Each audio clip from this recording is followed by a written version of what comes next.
Hello and welcome back to PCS Successful. BPSC in 30 days. Is it possible?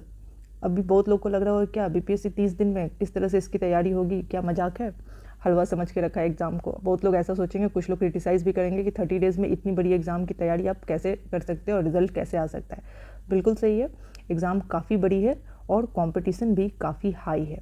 ठीक है, तो इस बार लगभग 6,02,000 लोगों ने फॉर्म फिलअप किया है। 6,02,000, ठीक है, इतने नंबर्स में फॉर्म फिलअप हुए हैं। अब क्या है कि इतनी हाई कंपटीशन में आप एक महीने में मात्र 30 दिन में कैसे एक्सपेक्ट कर सकते हो 30 डेज़ में कि आप अपनी तैयारी इतने अच्छे से कर लो कि आपके रिज़ल्ट आ जाए। ठीक है, तो हम बात बिल्कुल इसी बारे में करेंगे आज कि 30 दिन में आप किस तरह से अपनी तैयारी को सही दिशा दे सकते हैं और आप रिज़ल्ट मेरिट लिस्ट में आ सकते हैं। ठीक है, तो अभी जैसे कि इतना कंपटीशन है, एग्ज़ाम टफ़ है, डेफिनेटली एग्ज़ाम काफ़ी टफ़ है कंपटीशन की वजह से भी, और जो नेचर है एग्ज़ाम का उस वजह से भी एग्ज़ाम ये टफ़ है। सिविल सर्विसेज के एग्ज़ाम में बिल्कुल भी इजी नहीं होती है, काफ़ी प्रेस्टिजियस एग्ज़ाम भी है ये।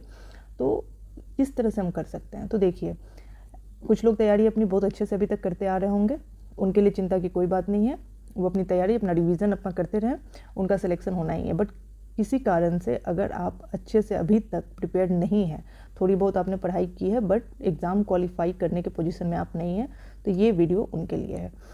किस तरह से मैं आपसे शेयर करूँगी अपना एक्सपीरियंस लास्ट ईयर। ये मैं कुछ भी हवा में नहीं बता रही हूँ, मैंने जो फेस किया है और जो मेरा एक्सपीरियंस है बीपीएससी के साथ, उसी एक्सपीरियंस के आधार पर मैं आपको बता रही हूँ कि किस तरह से आप ये एग्ज़ाम अभी भी क्रैक कर सकते हैं। देखते हैं। मैं अपने बारे में बता दूं कि 66 बीपीएससी में मैंने एक महीने में ही तैयारी की थी। ऐसा नहीं था कि मैंने बिल्कुल कुछ भी नहीं पढ़ा हुआ था। हाँ, मैं कभी कभी कुछ थोड़ा टाइम निकाल कर मैंने सारे टॉपिक्स का मेरे पास एक था कि हाँ किस टॉपिक में क्या पढ़ना है, और लगभग हर एक सब्जेक्ट में मुझे आइडिया था कि मुझे पढ़ना क्या, और मैंने थोड़ा बहुत पढ़ा हुआ भी था। लेकिन 30 दिन में ही तैयारी अच्छे से हुई थी, और कैसे हुई थी हम आज उसी बारे में बात करेंगे। और मेरा मार्क्स जो था पीटी में, वो भी मैं बता दूं कि 66 पीटी मेरा जनरल फीमेल कैटेगरी है, तो इसमें मैंने स्कोर किया था 101। इस बार तो कट ऑफ भी अनएक्सपेक्टेड हाई चला गया था, 101 मेरे मार्क्स आए थे, और मैं 100 फीमेल का कट ऑफ था जनरल फीमेल में। ठीक है, तो 101 मार्क्स मुझे आए थे और मैं पीटी क्वालिफाई कर गई थी।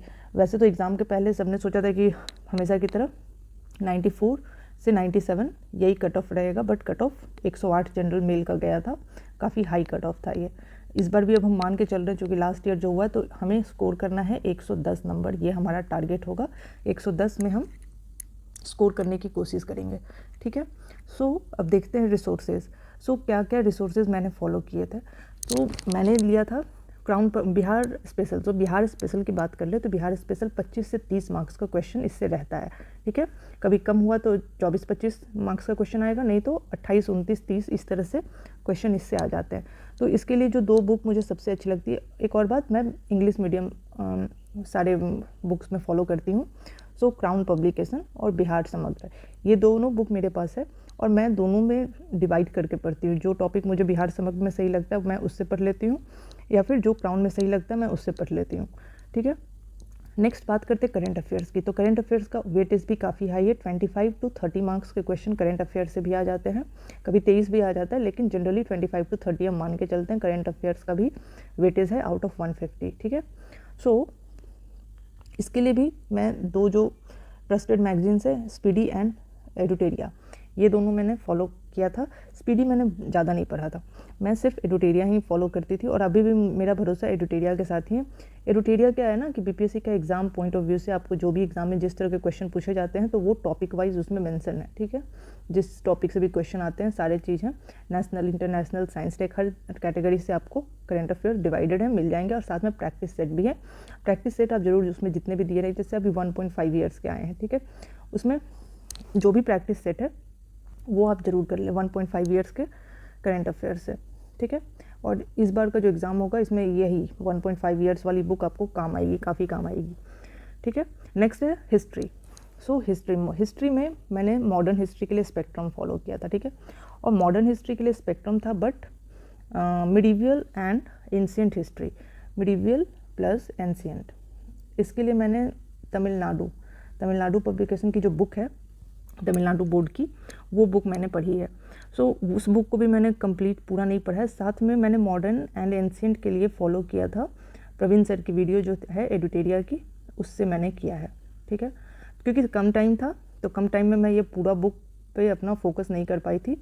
सो बाकी जो भी था मैंने ओवरव्यू लिया था इस बुक का, साथ में एडुटेरिया का जो वीडियोस थे प्रवीण सर के जितने भी थे मैंने उतना ही किया था।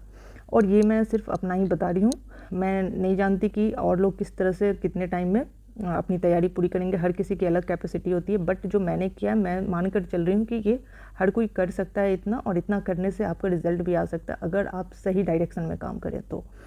दूसरा है साइंस। साइंस का भी बहुत हाई वेटेज है 30 मार्क्स का। सो साइंस एंड मैथ्स की मैं बात करूँ, मैथ्स एंड साइंस, तो ये दोनों सब्जेक्ट मैंने इस पर टाइम ज़्यादा नहीं दिया था। मेरा इंजीनियरिंग बैकग्राउंड है तो ये दोनों सब्जेक्ट्स मुझे करने की ज़रूरत नहीं पड़ी थी। मैथ्स मैं बिल्कुल भी करके एग्ज़ाम में नहीं गई थी, बट आप फार्मूलाज, जो इंपॉर्टेंट फार्मूलाज हैं हर एक टॉपिक के, आप वो कर लें। इससे आपके 7 से 8 क्वेश्चन ज़रूर बन जाएंगे। अरिहंत की बुक लेकर आप मैथ्स को सॉल्व कर सकते हैं। उसके बाद है साइंस। सो साइंस के लिए ल्यूसेंट एंड घटना चक्र, ये दोनों को आप फॉलो कर सकते हैं। ल्यूसेंट की अलग से साइंस की बुक आती है, बट वो काफ़ी मोटी है, इतने कम समय में वो ख़त्म नहीं हो सकती है। बट हम थोड़ा बहुत जो स्मार्ट स्ट्रैटेजी यहाँ पे अपने लगाएंगे, और जो इंपॉर्टेंट टॉपिक प्रीवियस ईयर जो क्वेश्चन है वो हम हाथ में लेकर बैठेंगे और सारे साइंस के प्रीवियस ईयर क्वेश्चन कर लेंगे, और वहाँ से हम देखेंगे कि किस पोर्शन से ज़्यादा क्वेश्चन पूछे जाते हैं हमेशा, तो वो पोर्शन को हम जरूर तुरंत से बुक में पीछे जाकर वो सारे टॉपिक्स को कवर करेंगे साइंस में। नेक्स्ट आ जाती है ज्योग्राफी, ल्यूसेंट। तो ज्योग्राफी का भी मैंने किया था ल्यूसेंट की जो सारी एक बुक है जिसमें सारे सब्जेक्ट्स हैं, उसमें मैंने ज्योग्राफी को 2 बार पढ़ लिया था। साथ में 2 बार पढ़ने के साथ में जैसे इंपॉर्टेंट रेंजेस है, माउंटेन रेंजेस हैं, रिवर्स हैं, उनके बारे में मैंने नेट से लिया था जो भी इन्फॉर्मेशन मुझे लेना था। सो कुछ इंपॉर्टेंट टॉपिक्स मैंने नेट से तुरंत, जो भी आधे घंटे की वीडियोस होती थी उससे करके मैं कॉपी में फटाफट शॉर्ट नोट्स जो अपना है शॉर्ट नोट्स वो बना लेती थी, और उसे एक बार 10 मिनट में रिवाइज़ कर लेती थी 2 से 3 बार जब भी टाइम मिलता था। नेक्स्ट है पॉलिटी। सो पॉलिटी चूँकि PSIR मेरा ऑप्शनल था, मैंने ऑप्शनल लिया था PSIR। सो इस वजह से मैंने लक्ष्मीकांत में टाइम टू टाइम पढ़ते रहती थी। और पॉलिटी का क्या वेटेज रहेगा, सो ज्योग्राफी 8 से 10 मार्क्स का एंड पॉलिटी भी 8 से 10 मार्क्स का, कभी कभी 11 इधर और 7-8 क्वेश्चन इधर इससे दे देता है, तो ऐसा रहता है वेरिएशन। बट हम मान के चल रहे हैं कि 8 से 10 मार्क्स का ज्योग्राफी का, और पॉलिटी में भी 8 से 10 मार्क्स के क्वेश्चन आपके रहेंगे। सो पॉलिटी के लिए भी आप इंपॉर्टेंट टॉपिक्स जो हैं जिससे क्वेश्चन ज़्यादा आते हैं, जैसे चीफ मिनिस्टर और गवर्नर हो गया, तो ये 2 टॉपिक्स से हमेशा प्रेसिडेंट से भी क्वेश्चन आ जाते हैं। सो जितने भी कुछ इंपॉर्टेंट हम प्रीवियस ईयर यहाँ भी लेकर बैठ जाते हैं। मैंने यही किया था कि मैं प्रीवियस ईयर लेकर बैठ गई थी पॉलिटी का, और जितने भी क्वेश्चन थे पॉलिटी के उसे मैंने 2-3 बार प्रीवियस ईयर के कर लिए थे। साथ ही जिससे भी रिलेटेड टॉपिक पंचायत राज सिस्टम, सो पंचायती राज से भी ये सारे टॉपिक्स जो थे मैंने प्रीलिम्स के लिए जो इंपॉर्टेंट टॉपिक है इस बुक में चैप्टर से वो मैंने कर लिए थे। ठीक है, अब देखते हैं इकोनॉमिक्स, ल्यूसेंट। सो इकोनॉमिक्स के लिए भी मैंने ल्यूसेंट ही प्रेफर किया था, क्योंकि ज़्यादा टाइम नहीं रहता है, तो जो ल्यूसेंट का बुक है उससे हम इंपॉर्टेंट जो टॉपिक्स हैं ज़्यादा नहीं हो पाता है, तो इंपॉर्टेंट टॉपिक्स हैं। और कुछ सब्जेक्ट ऐसे होते हैं ना जो कि आपको पढ़ने में ज़्यादा मज़ा नहीं आता है, आप उतने अच्छे से उसको करने में इंटरेस्ट नहीं शो करते, तो मेरा वो पार्ट था इकोनॉमिक्स।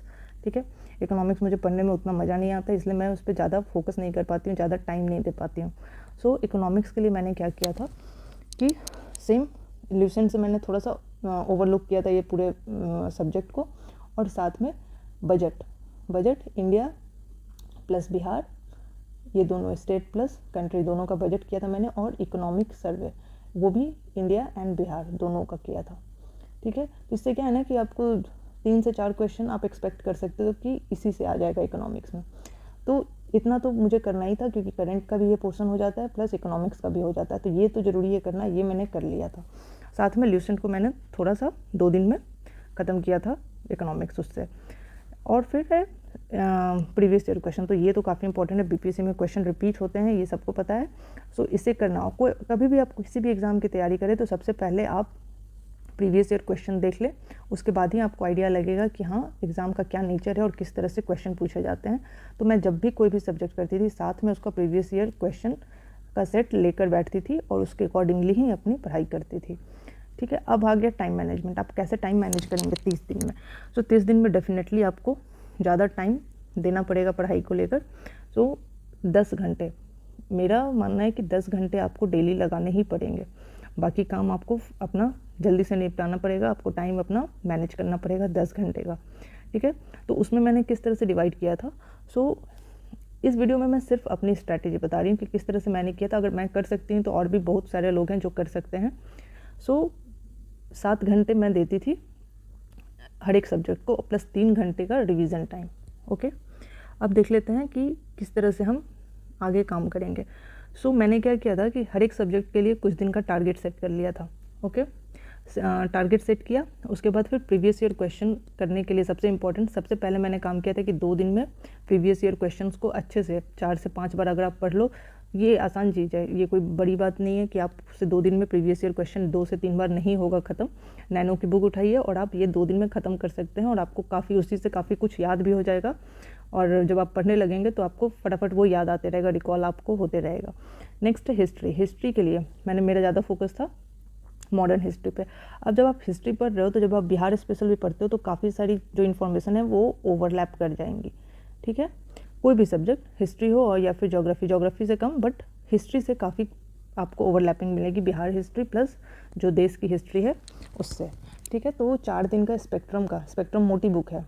मैं मानती हूँ कि वो ख़त्म 4 दिन में करना बहुत ही टफ टास्क है, बट मैंने किया, पूरी बुक ख़त्म नहीं की थी मैंने, यहाँ पर अपना जो सिलेक्टिव स्टडी था वो किया था मैंने। जो भी चीज़ ज़्यादा इंपॉर्टेंट टॉपिक रही, जैसे कि नेशनल मूवमेंट, 1857 रिवोल्ट, उसके अलावा जो भी बिगनिंग के जो चैप्टर्स हैं इस बुक में, उन चैप्टर्स को पे मेरा फोकस ज़्यादा था, जैसे कि बैटल ऑफ प्लासी वगैरह, ये सब बैटल ऑफ मैसूर, या फिर आप मराठा वार, ये सब जो जितने भी पहले के चैप्टर्स हैं वहाँ पर मैंने ज़्यादा समय दिया था। रिवोल्ट ऑफ 1857 आगे बढ़ते बढ़ते मैं उस तरह से करते गई थी इस बुक को। ये बुक का क्या है ना कि अगर आप जब पढ़ने लगते हो ना तो आपको काफ़ी अच्छे से समझ में आती है। मुझे तो स्पेक्ट्रम बहुत अच्छे से समझ में आती है, और किस तरह से, हाँ, ये जो जितने भी बुक्स के मैं नाम बता रही हूँ, आप सोच रहे हो कि कितने कम टाइम में आप किस तरह से ख़त्म करते हो। तो टॉपिक वाइज अगर आप वीडियो चाहते हो, चैप्टर वाइज कि आप ख़त्म कराओ 1 महीने में, तो आप कमेंट सेक्शन में मुझे ज़रूर बताएं। मैं पूरी कोशिश करूँगी कि मैं पढ़ने के साथ साथ आपको वीडियोज़ भी प्रोवाइड करूँ। नेक्स्ट है current affairs. Current affairs cover करने के लिए 5 दिन काफ़ी है एडिटोरिया मैगजीन को कवर करने के लिए। इसमें कुछ भी ऐसा नहीं है कि आप नहीं कर सकते हो। हाँ, कुछ टॉपिक बिल्कुल आपको पढ़ने में, याद करने में मुश्किल आएगी कि आप याद नहीं करना चाहते हो, तो मैं ये सजेस्ट करूँगी कि जो आपसे नहीं हो रहा उसको थोड़ा स्किप कर दो। ज़रूरी नहीं है कि हर एक चीज़ एग्ज़ाम में आपके आ जाए और आपको 30 में 30 स्कोर करना है करंट अफेयर्स में, ऐसा नहीं है। 2-3 क्वेश्चन तो मिस होंगे ही, तो आप उसको स्किप भी कर सकते हो और जो हो रहा है उसको अच्छे से ज़रूर कर लें। नेक्स्ट है बिहार स्पेशल। बिहार स्पेशल के लिए भी 4 दिन इनफ है, कर सकते हो आप बिहार स्पेशल भी 4 दिन उस बुक से। उसमें भी कुछ टॉपिक्स जो ज़्यादा इंपॉर्टेंट नहीं है, आपको उसको छोड़ना पड़ेगा। सिलेक्टिव स्टडी तो करनी ही पड़ेगी इतने कम टाइम में। नेक्स्ट है साइंस। अभी जैसे मैं ये वीडियो में आपको बता रही हूँ, तो हर एक बुक का चैप्टर उठाकर मैं आपको एक्सप्लेन करूँगी कि क्या आपको छोड़ना है और क्या आपको पढ़ना है। उसके लिए अगर आपको चाहिए कि आप सेलेक्टिव स्टडी के बारे में भी कुछ आइडिया दें, तो उसके लिए मैं स्पेशल वीडियो बनाने के लिए तैयार हूँ। अगर आपको उसकी नीड है तो आप ज़रूर कमेंट करें।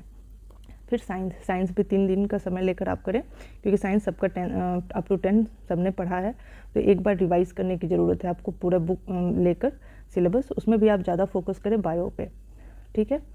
और फिर केमिस्ट्री से भी होता है, ऐसा नहीं है फिजिक्स केमिस्ट्री सबसे होता है, बट फिजिक्स की क्वेश्चन जनरली ईजी ही आती है। Next 2 days for geography and economics. Economics and geography, ये दोनों सब्जेक्ट के लिए 2-2 दिन मैंने लगाए थे, ठीक है। अब आगे है पॉलिटी के लिए 3 दिन मैंने पॉलिटी के लिए रखा था। और मैथ्स के लिए तो मैंने एक भी दिन नहीं रखा था, लेकिन जिनको मैथ्स में भी करने में प्रॉब्लम है तो वो मैथ्स के लिए 2 दिन फॉर्मूलाज वगैरह और कुछ क्वेश्चन हर एक टॉपिक से आप ज़रूर कर लें। इस तरह से मैंने डेज डिवाइड कर लिए थे और नंबर ऑफ़ आवर्स डिवाइड कर लिए थे, और जितना हो पाया था मैं इतने ही समय में, इतना ही टाइम में कर गई थी। और एग्ज़ाम के टाइम में क्या है ना कि जब आप एग्ज़ाम देने जाओ तो उस समय ज़रूरी है कि आप अपनी जो आउटपुट है, आप अपने दिमाग को शांत रखें। और एग्ज़ाम हॉल में आपका परफॉर्मेंस सबसे ज़्यादा मैटर करता है। आप 1 साल पढ़ें या 1 महीना पढ़ें, लास्ट में जो मैटर करता है कि आप एग्जामिनेशन हॉल में किस तरह से परफॉर्म करते हो। ऑप्शन देखने से कभी कभी आपको होता है कि नहीं भी पढ़ा हुआ है ना, तो आप रिलेट करके सही आंसर टिक कर सकते हो। तो इसलिए एग्ज़ाम हॉल में बिल्कुल काल्म रहना और क्वेश्चन को अपने ऊपर कॉन्फिडेंस रखना कि हाँ, ये हम कर सकते हैं और हम करके आएंगे, ठीक है। आपको वीडियो पसंद आई हो तो वीडियो को ज़रूर लाइक करें, शेयर करें एंड जो भी आपका फीडबैक है आप कमेंट सेक्शन में ज़रूर प्रोवाइड करें। Thanks for watching.